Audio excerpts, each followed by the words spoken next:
दाय मावदोंब्ला आयेन बायदियै साजा मोनगोन। दा बिथाङा जिहेतु आयेननि नोजोरावनो दाय मावदों बिथांखौ आयेना साजा होगोन। जिनाहारि खालामनायनि दायाव फावखुंगुर थाख्लाय नार्जारिखौ पुलिसआ खाबाय।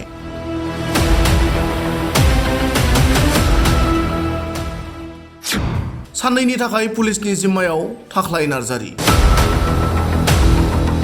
बर' सावथुनाव नेगेटिभ रल लानानै फाव खालामबोनाय मुंदांखा फावखुंगुर थाख्लाय नार्जारिखौ रावबो सिनायै गैया। पुलिस बिफानाव साख्रि मावनाय बर'नि बयजोंबो थाख्लाय मुङै मिथिजानाय प्राजित नार्जारिया सासे उन्दै हिन्जावसाखौ जिनाहारि खालामनायनि दायाव क'क्राझार पुलिसआ खाबाय। बे बिथिङाव बड' सिने आर्टिस्ट एस'सिएशननि गाहाय नेहाथारि गुरु पबित्रआ खौरां बिजोङाव ओरैबायदि बुङो।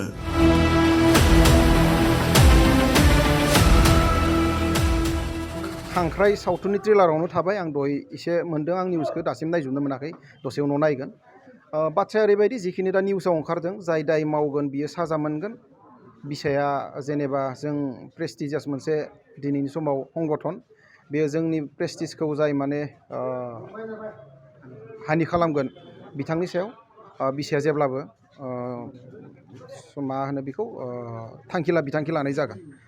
आरो दा बिथाङा जिहेतु आयेननि नोजोरावनो दाय मावदों बिथांखौ आयेना साजा होगोन।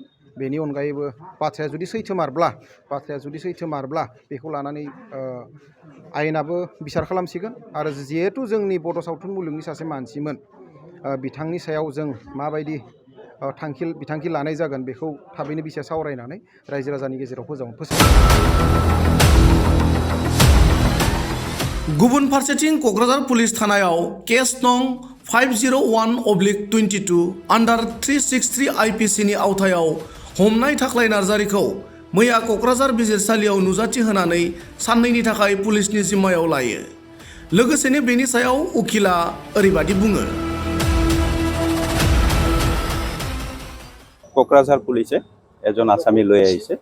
ইয়াৰ নাম হ'ল প্ৰজিত নাৰ্জাৰী, এলাইচ বাদল, এলাইচ থাকলাই। তেওঁৰ কোকৰাঝাৰ PS কেছ নাম্বাৰ 501/22 এই কেছ সংক্ৰান্তে আনিছিলে।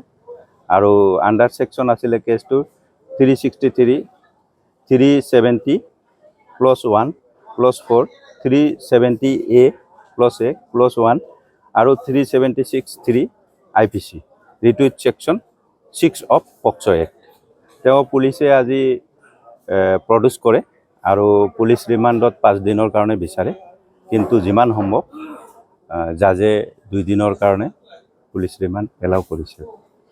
আৰু বাকীখিনি আণ্ডাৰ ইনভেষ্টিগেশ্যন, এইটো পুলিচে ভালকৈ গম পাব। এইটো কেছটো 2022 চনত।